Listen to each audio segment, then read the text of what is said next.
Well then, it was supposed to be 4 days till Brexit, until I checked the BBC this morning and noticed that the European Union has agreed to grant an extension until the 31st of January, meaning that it's now about 90 days until Brexit. This opens up a whole host of issues, concerns, worries and obstacles. Firstly, it means Boris Johnson has not delivered on his promise. Make of that what you will. He was prepared for no deal and he was willing to do it. And he did get his deal through Parliament until Parliament decided, because, and insert self-centred reason here. How this will affect the Conservative Party will become very much apparent should the vote in Parliament go today as planned.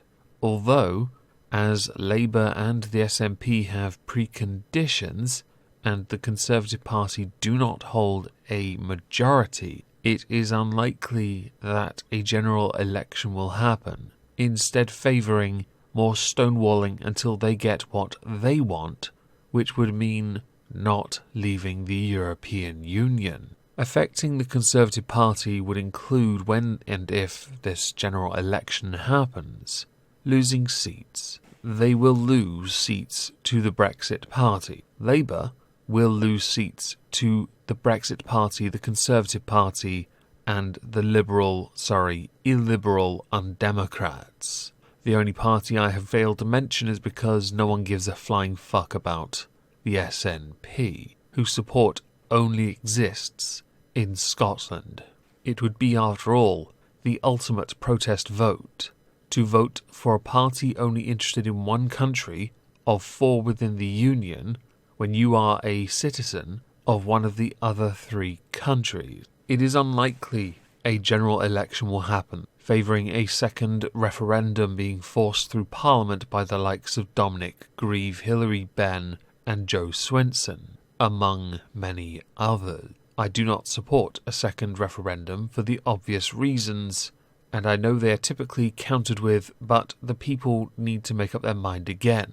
Right, thanks for that. Because we didn't make our decision before, and of course we now have more young people that we've now been able to convert to our cause. Tinfoil hat here if you want it or not, I don't care. When the proposal was made to have an extension, it was because Parliament had yet again, after voting for the deal, decided not to push forward with it before the 31st, which forced Boris Johnson to pull his deal, a deal that had gotten a consensus. A majority, his first victory immediately taken apart because Emmanuel Macron had initially said he wouldn't agree to an extension and would veto it if Jeremy Corbyn didn't agree to a general election, something which he claims he wants, but only if no deal is taken off the table. But as a deal had been agreed upon, no deal was not concerned. So this shows just how utterly hypocritical he is. If you remove the fear of no deal, the EU have no reason to give us a good deal for us.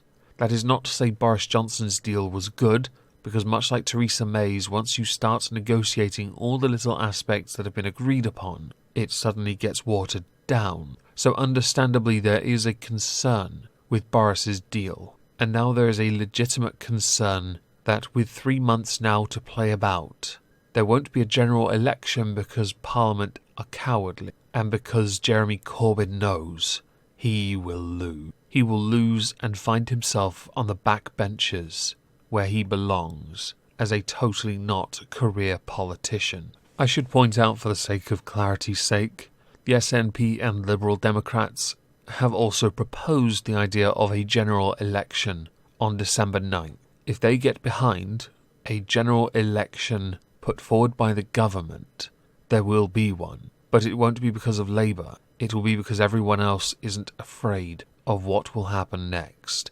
And what will happen next is there will be a new majority and possibly a 3-party system. I genuinely consider Nigel Farage a legitimate threat to the 2 major parties in Parliament, and they should be concerned, because now that the Conservatives have not delivered on the pledge of October 31st, and that the European Union is formalising legally this extension, they are going to take a hit, as Labour will too, for what appears to be opposition cause, and not with any legitimacy, because whenever they suggest they have a plan, they fail to allude as to what it is, which is entirely the point of opposition in the first place.